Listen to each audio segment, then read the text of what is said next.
Bonsoir et bienvenue à cette dernière émission live de cette semaine où vous pouvez nous poser toutes vos questions par écrit sur Facebook ou sur YouTube et nous y répondons avec beaucoup de plaisir en direct.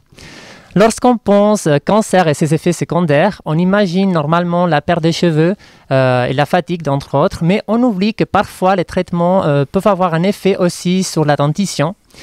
D'où l'importance d'accorder vraiment l'importance pour prévenir des dégâts dentaires qui seront sûrement regrettables dans le futur. Alors aujourd'hui, nous allons décrypter cette thématique avec le docteur Olivier Marmy, médecin dentiste à Lausanne. Il est spécialisé en médecine dentaire reconstructive et membre du comité central de la Société suisse des médecins dentistes. Bonsoir docteur, merci de nous accompagner ce soir. Bonsoir David, merci beaucoup de l'invitation, ça me fait plaisir. Alors, quand j'ai préparé un petit peu cette thématique, cette émission de ce soir, la première question que je me suis posée, c'est mais il y a vraiment un cancer des dents ? Non, il n'y a pas à proprement parler un cancer des dents, mais il y a un certain nombre de cancers possibles dans la cavité buccale, à côté desquels il ne faut pas passer.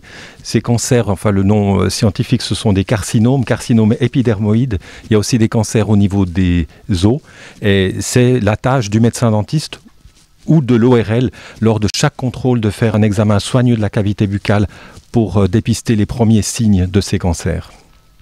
Du coup, il n'y a pas de cancer des dents, mais il y a des tumeurs buccales, c'est ça ? C'est ça, c'est des tumeurs buccales qui, si elles ne sont pas identifiées à temps, peuvent avoir des conséquences extrêmement lourdes, notamment au niveau des soins, qui peuvent être assez invalidants. On peut devoir recourir à la chirurgie, à la chimiothérapie, à la radiothérapie. Donc le plus vite on les voit, le mieux c'est. Et là, c'est la tâche du médecin dentiste lors de chaque contrôle de faire un examen complet de la cavité buccale. Il faut savoir qu'au début, ces cancers souvent sont complètement asymptomatiques, ils ne font pas forcément mal et c'est un petit peu le danger. Ensuite, ça peut se manifester par une ulcération qui ne se ferme pas, une blessure qui ne guérit pas.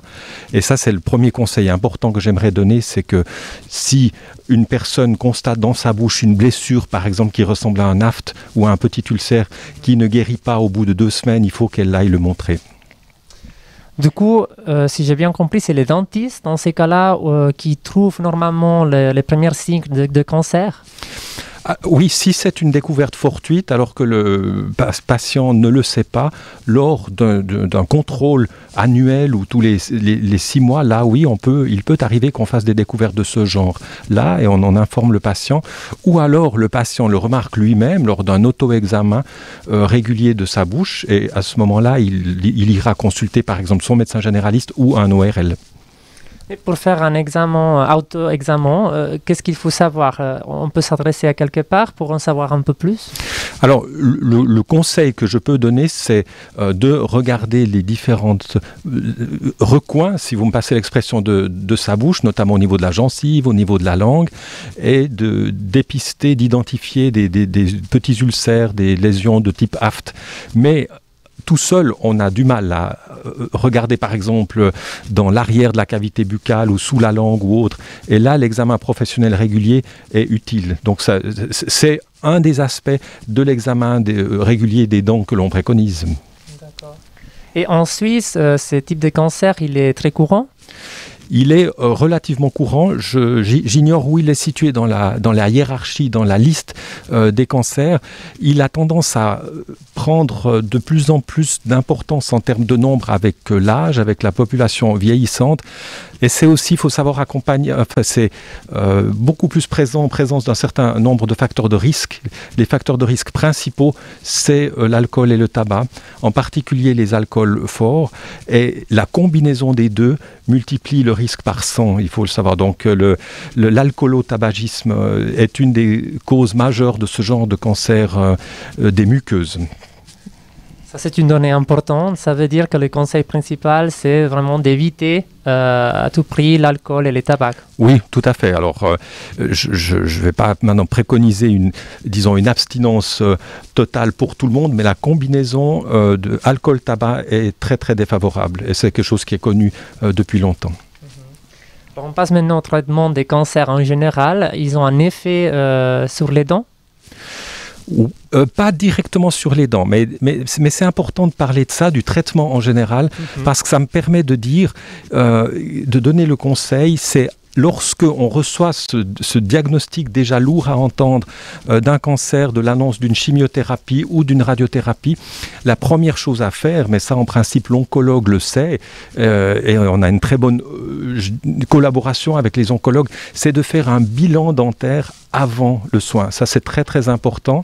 C'est très important d'une part pour soigner ce qui doit être soigné avant de commencer la chimiothérapie, parce que durant la chimiothérapie, il y a des considérations, des contraintes qui sont défavorables à ce type de soins. Mais c'est aussi important du point de vue de la prise en charge par une assurance de base. Lorsque ce bilan est fait, le médecin dentiste, il fait ce qu'on appelle un bilan dentaire, et sur la base de ce bilan dentaire, l'assurance de base rentre en matière pour prendre en charge l'assainissement dentaire préalable. Donc c'est important à deux titres, d'une part du point de vue de la santé, et d'autre part du point de vue administratif et prise en charge financière. Donc ça, c'est la première chose, donc dans l'ordre, c'est bilan dentaire avant la chimiothérapie. Et puis, durant la chimiothérapie, oui, il peut y avoir des effets très désagréable au niveau de la cavité buccale. On peut avoir des douleurs, une bouche sèche, des gencives qui saignent, des gencives sensibles, de la difficulté à déglutir, à manger ou même à parler, et aussi des douleurs d'origine inconnue. Ça peut être extrêmement inconfortable et ça peut rendre aussi l'entretien, l'hygiène buccale difficile.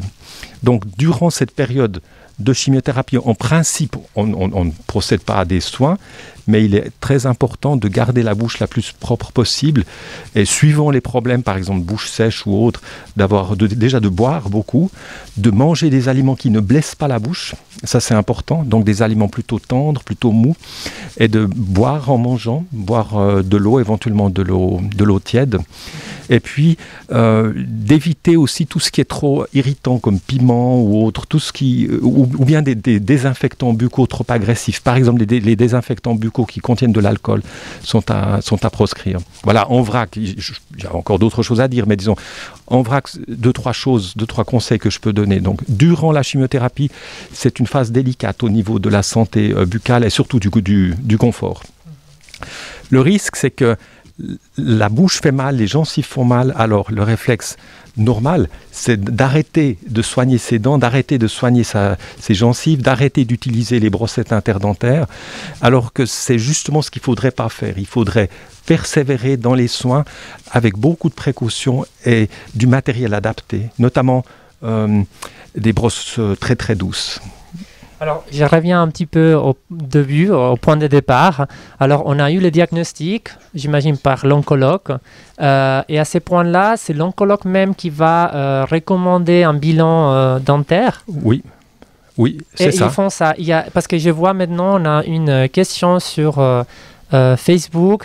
Bonjour, y a-t-il une collaboration directe entre les dentistes et l'oncologue ? Alors tout à fait, c'est une question très très importante et intéressante. La plupart du temps, ça se passe comme ça. Le patient va voir son dentiste sur recommandation de l'oncologue. L'oncologue dit, voilà, on va devoir commencer un traitement, une chimiothérapie. Allez voir votre médecin dentiste pour faire ce fameux bilan dentaire dont j'ai parlé. Ensuite, notre travail à nous, c'est de l'écrire et de dire ce qu'on a constaté, les traitements qui sont nécessaires, qu'il faut faire avant le début de la chimiothérapie, et de transmettre ceci à l'oncologue et aussi de signaler quand c'est fait. Pour nous, c'est aussi une certaine contrainte parce qu'il peut arriver qu'on soit dans une situation relativement urgente. Ça veut dire que l'oncologue a envie de démarrer vite un traitement. Parce que c'est urgent Parce qu'il peut y avoir des urgences. Des fois, ça ne l'est pas. Donc là, je rappelle, on parle de cancer en général, pas seulement de la cavité buccale. N'importe quel type de cancer. Ouais. Et puis, donc là, c'est au médecin dentiste de trouver, je dirais, la ressource ou la disponibilité pour pouvoir agir vite. Je salue d'ailleurs le travail du Centre de médecine dentaire orale du CHUV, qui souvent est très très très bien, je dirais, outillé ou compétent pour prendre aussi ce genre de patients lorsque le dentiste de la ville ne peut pas le faire, par exemple. Alors quels sont les symptômes qui devraient nous alerter d'un cancer, je reviens, cancer de bouche? Alors, c'est surtout visuel ou c'est ces problèmes de confort. Comme je disais, la douleur, au début, elle n'est pas tellement présente. D'accord. Ça peut être une altération de la fonction qu'on ne comprend pas très bien, justement des problèmes de déglutition, ou comme je le disais, ces plaies qui se ferment pas. Par exemple, une plaie sur le dos de la langue qu'on n'a jamais vue et puis qui ne part pas. Voilà, c'est surtout ça. C'est quelque chose qu'on identifie et puis qui 10 jours plus tard est toujours là, sans évolution. Mais comment savoir si nous, on a une bonne hygiène buccale en ce moment-là? Je pense que pour beaucoup de monde, on a quelques idées, on a des recommandations quand on va chez les dentistes, mais on ne suit pas vraiment, on ne sait pas exactement qu'est-ce qu'il faut faire. C'est quand on sait qu'on a une bonne hygiène buccale. Oui, alors ça, c'est une question, disons, très, très générale qui sort du cadre de l'oncologie, mais...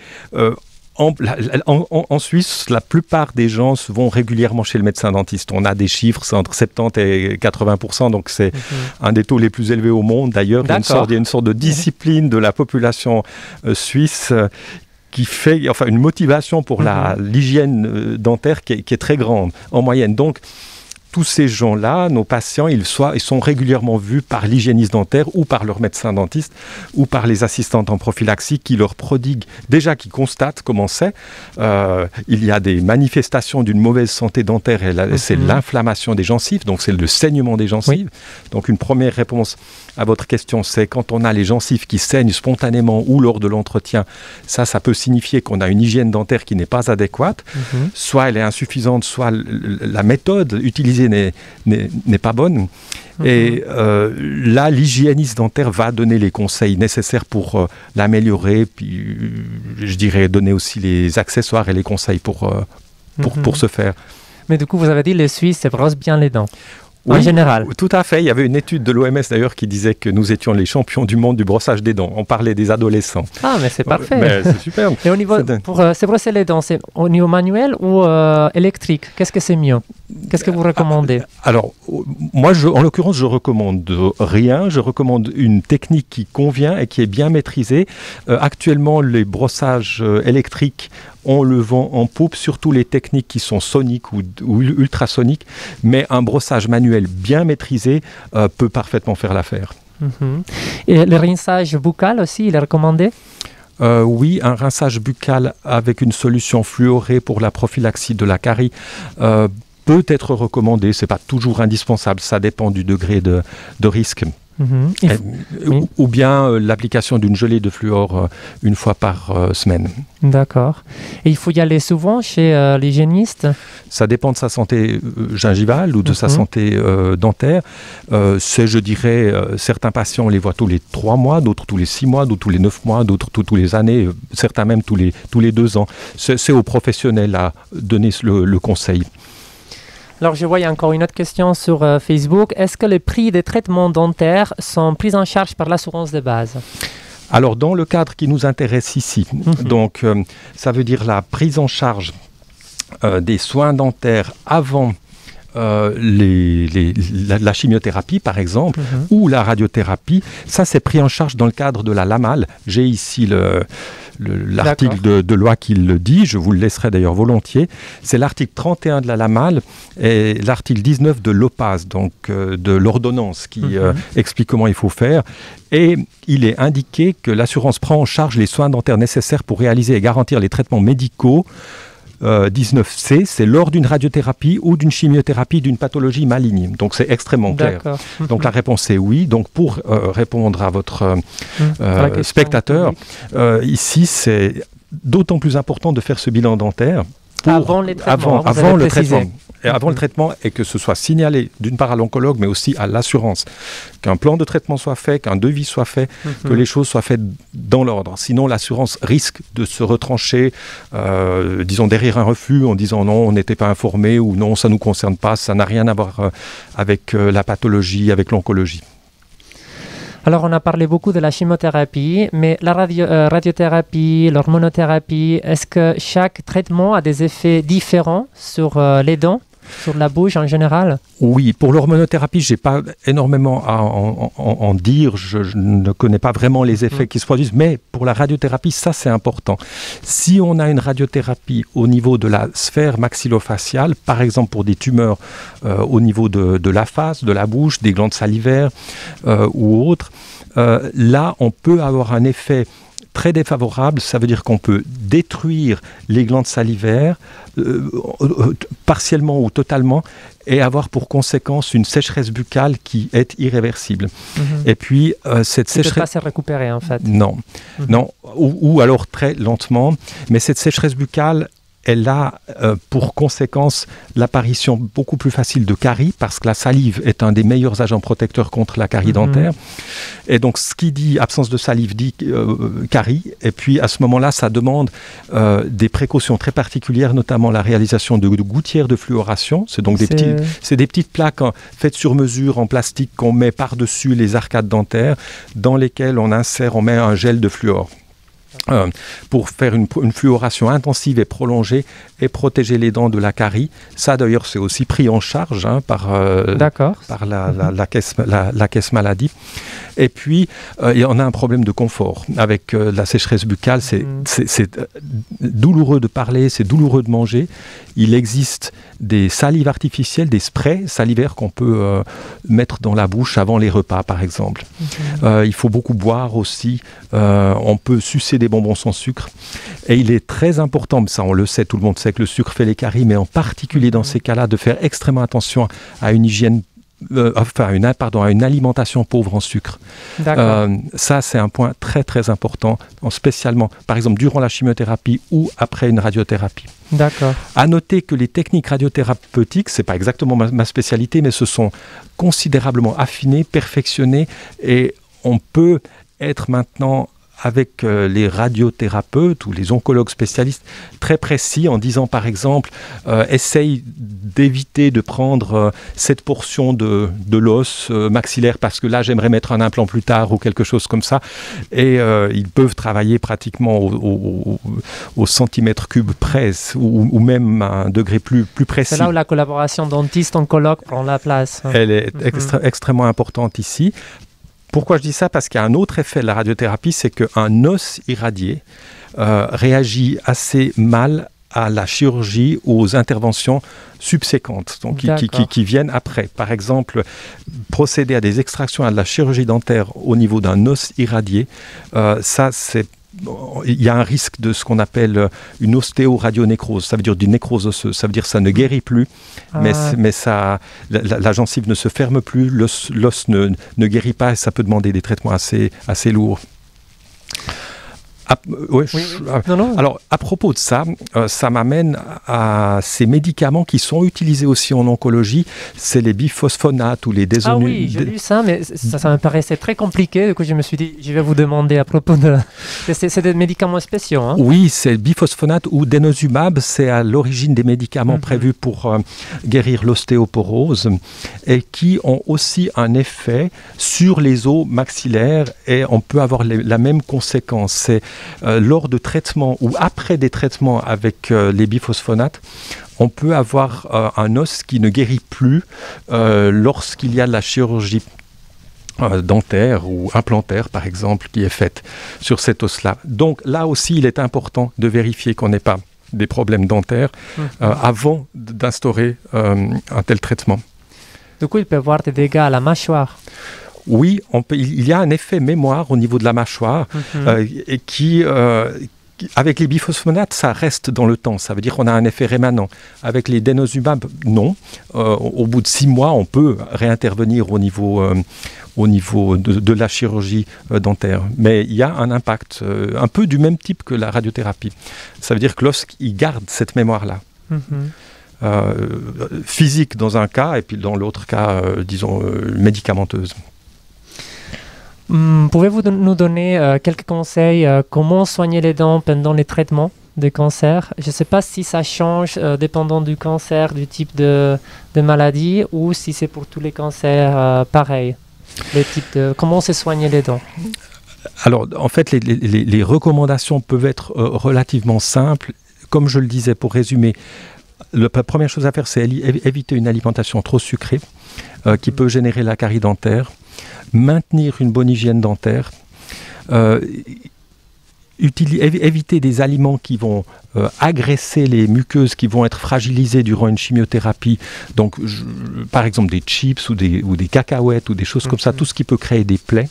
Manger donc des aliments tendres, mous, humides, boire suffisamment. Et puis, fluorer les dents, ça c'est important. Soit avec des gouttières de fluoration, mais ça, l'oncologue, il le dira lorsque c'est nécessaire. C'est prescrit par l'oncologue. Hein. Tout à fait. Soit à l'aide de solutions dentaires, comme vous l'évoquiez, ou bien des gelées fluorées. Pour le reste, les soins, s'il y a des soins nécessaires durant la chimiothérapie, ils se font normalement. Il faut savoir que... Parfois, il n'y a pas de nécessité. Alors, si on a une bonne préparation qui a été faite, en principe, le patient devrait aborder la chimiothérapie sans besoin de soins. Donc ça, c'est le besoin, c'est simplement un besoin de maintenance. Ça veut dire que le patient voit le professionnel de la prophylaxie dentaire ou la professionnelle, donc son suivi continue normalement. Mais il faut faire attention parce que l'immunité peut être altérée lors d'une chimiothérapie. Donc il faut tout faire pour éviter tout ce qui pourrait causer des infections. Donc être extrêmement prudent, même pour faire des détartrages, par exemple. Mais par exemple, comment on peut éviter ces infections ? Alors, justement, avec toutes les mesures que je viens de vous donner, donc ça veut dire garder une bouche la plus propre possible, d'abord à titre personnel, mais aussi avec l'aide des professionnels. Ça, c'est, je dirais, le maître mot. Puis en principe, les infections qui ont été identifiées au préalable, elles auront été soignées. Mais s'il y a un problème durant cette phase de chimiothérapie, bien sûr, le patient devra être soigné. Là aussi, l'oncologue ou le médecin pourra nous aider, nous indiquer dans quelle mesure une couverture antibiotique est indiquée ou pas, par exemple. Vous pouvez intervenir pendant les traitements ? Oui. Les dentistes ? Des fois, on doit. Des fois, on ne peut pas laisser quelqu'un avec, je ne sais pas, un foyer, un abcès ou quelque chose comme ça. Ce serait même pire. Mais ça demande une approche, disons, délicate et de nouveau coordonnée. Donc, le maître mot, c'est cette coordination avec les équipes. Et vous valorisez cette coordination comme bonne maintenant ? Oui. Aujourd'hui ? Oui, tout à fait. En particulier avec les équipes du CHUV ici ou avec le CMDO dont je parlais tout à l'heure. Oui, il y a une bonne relation, une collaboration étroite. Tout à fait.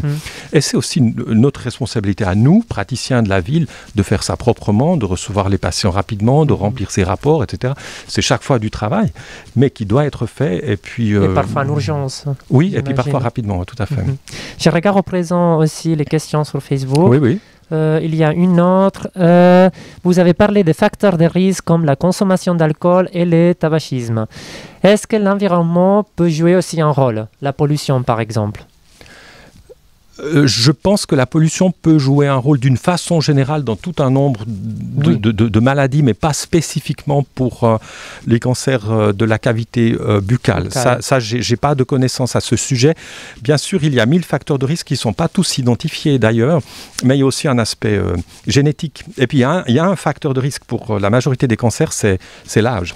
Parce que l'altération cellulaire et génétique s'additionne avec l'âge, avec les années qui passent. Mais pour ça, on n'y peut simplement rien. Donc, peut-être la prévention ? Alors voilà, ça renforce l'importance de la prévention. Mais en effet, disons, si par exemple on pouvait identifier un risque lié aux microparticules générées par la circulation, je prends un exemple, il serait juste une fraction, il serait très très largement inférieur à cette fameuse combinaison alcool-tabac dont je parlais tout à l'heure. D'accord. Ça, c'est vraiment le point. Alors j'imagine que ce n'est pas toujours facile pour les patients qui viennent d'avoir un diagnostic cancer de se dire je dois quand même aller aussi au dentiste. C'est un extra stress, j'imagine. Comment vous vivez tout ça ? quel est le rapport que vous avez avec les patients atteints de cancer qui viennent pour un bilan dentaire alors qu'il va suivre des traitements anticancéreux, chimiothérapie, radiothérapie, etc. Moi, j'aime bien la question parce que là, on est sur un aspect, disons, relationnel, un aspect humain émotionnel, qui me touche, en fait.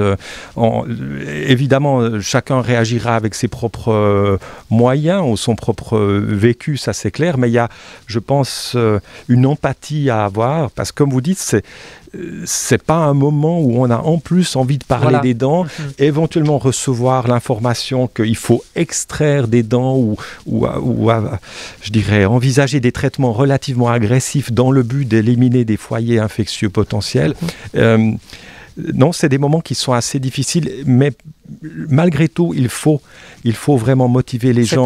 C'est important. C'est plus qu'important, c'est absolument capital pour toutes les raisons que je vous ai dites. Santé et assurance. D'accord. Mais pour nous, sinon, c'est pas toujours facile en fait. On est face à des gens qui, je dirais, le ciel leur est déjà tombé sur la tête. Ils ont déjà eu le choc du cancer et ils ont un problème en plus à traiter. Du coup, c'est... Alors, des fois, il n'y a pas de problème. Des patients qu'on suit depuis 15 ans et puis qui sont suivis, je veux dire, la plupart des gens sont en bonne santé dentaire. Donc, ça, c'est quand même le point optimiste. Donc, souvent, le bilan, ça se limite à recommander un détartrage, recommander éventuellement un petit curetage, ça c'est un soin un peu plus spécialisé au niveau de la gencive ou comme ça. Puis voilà, donc ça c'est, on peut souvent plutôt quand même donner des bonnes nouvelles à ce moment-là. Mais on peut aussi donner déjà des conseils. D'accord. Et ça c'est aussi important. Encore une autre question. Alors c'est si à mon contrôle d'azithromycie, je dois prendre des médicaments cités avant, je dois d'abord finir mon traitement dentaire en cours. Alors si à mon contrôle densitométrie. Densitométrie. Oui, là, on parle de l'ostéoporose. C'est quoi densitométrie déjà? C'est la densité de l'os, par exemple au niveau des vertèbres. Et là, on parle d'ostéoporose. Oui, d'accord, je comprends. Donc, elle nous demande, est-ce que je dois d'abord finir mon traitement dentaire en cours? Oui, alors souvent là aussi... Avant de prendre des médicaments. C'est ça, avec les spécialistes de l'ostéoporose, là, ça m'arrive régulièrement, moi, d'avoir des contacts.